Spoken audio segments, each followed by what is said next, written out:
This next Yeah. one is another intriguing one, Monique, because the listener asked, will histamine affecting hormones, specifically estrogen, ever balance out when you're on and off dumping?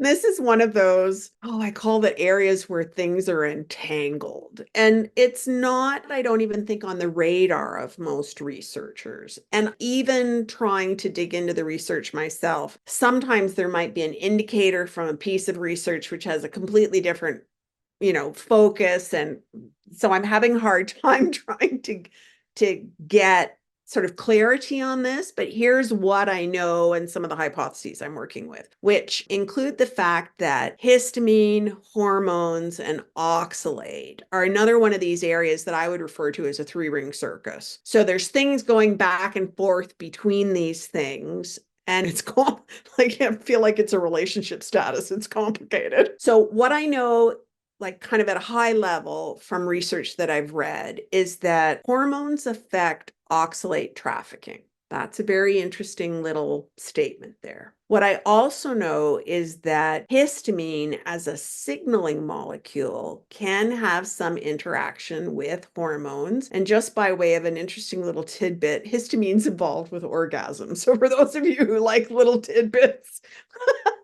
so there's a very clear link there between, let's say, hormonally sensitive tissues and histamines. This is very intriguing as well. And oxalate is now starting to have a reputation as a mast cell irritant, as a potential trigger, if you will, to histamine downstream. So we've got this kind of messy situation. And what I can tell you is that many of my female clients who are still menstruating can report regular sort of short dumping cycles that correspond to the beginning of their menstrual period. And so that is that PMS time period, estrogen does this, drops.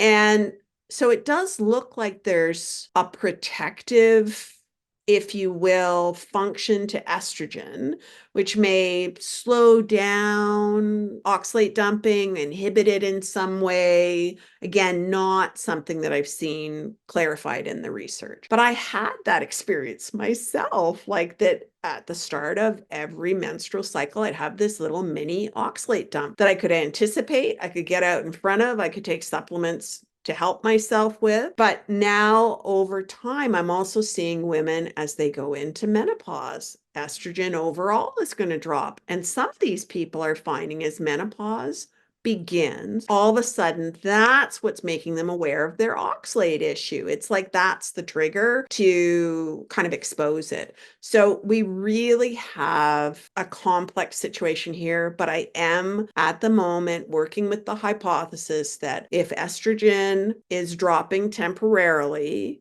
or dropping as part of the overall life cycle, that may reveal an oxalate problem. And for women, it may be things like bladder irritation, vulvodynia, these kinds of things, or symptoms related to these kinds of conditions. And we really do better as the oxalate load in the body is released. So I do see people as they bring down their oxalate and as they're mobilizing oxalate out, things do settle out. I don't know how quickly. It depends where the oxalate's stored. Again, we really do have this three-ring circus of things that are moving around and influencing each other.